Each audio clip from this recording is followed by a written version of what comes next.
Imagine a man who seemed ordinary, a husband, a father, a scout leader.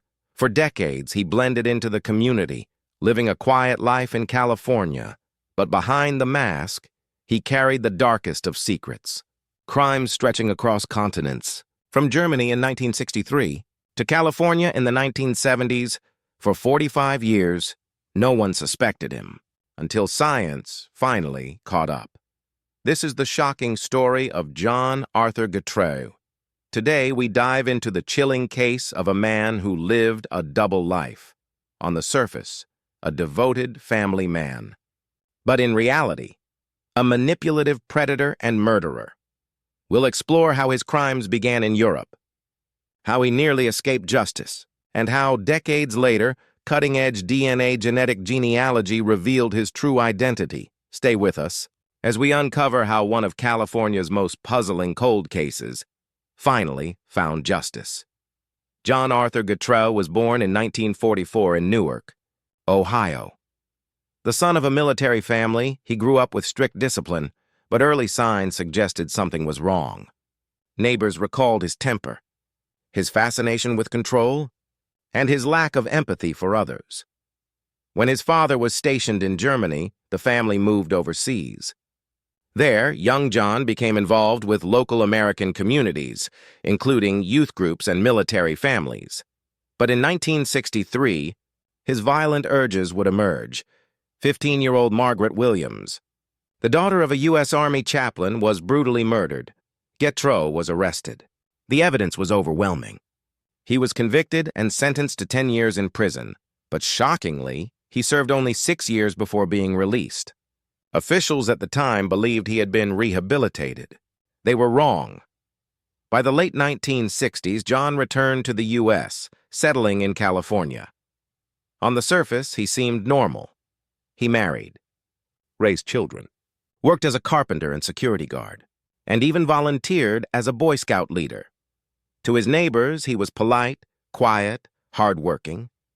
But behind closed doors, he was grooming, manipulating, and preying on the vulnerable.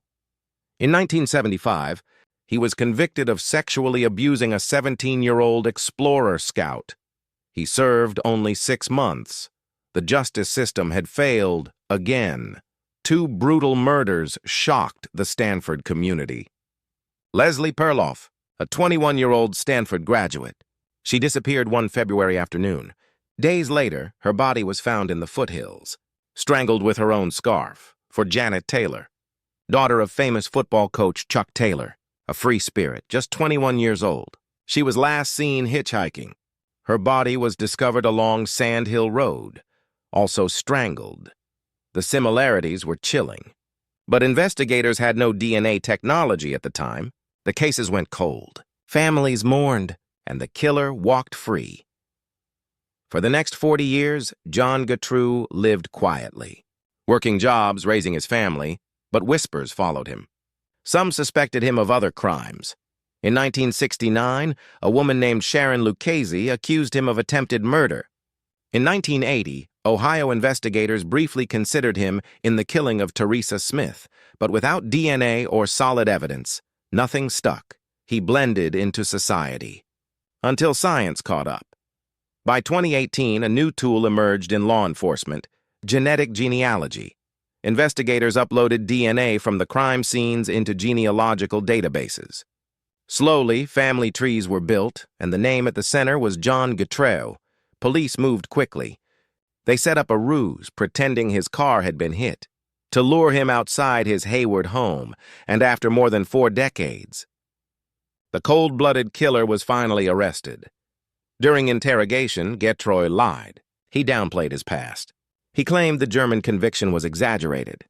He brushed off his history of sexual abuse, but detectives confronted him with the evidence: DNA from both murders.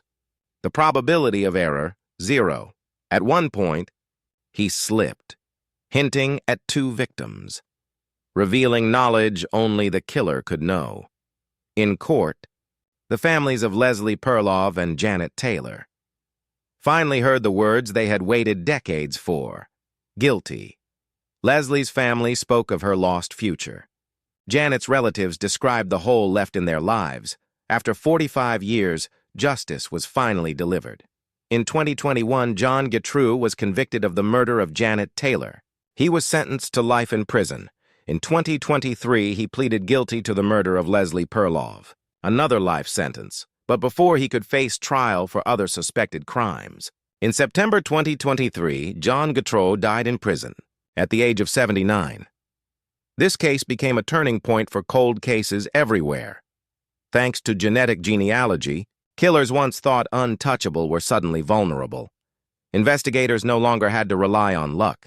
Science could speak for the victims. And in the case of John Getreu, that science finally exposed him. For decades, John Getreu lived a lie. A family man on the outside, a predator on the inside. But the truth can never stay buried. And in the end, the voices of Leslie Perlov and Janet Taylor were heard. Justice, though delayed, was not denied. If you found this story powerful, please like, share, and subscribe.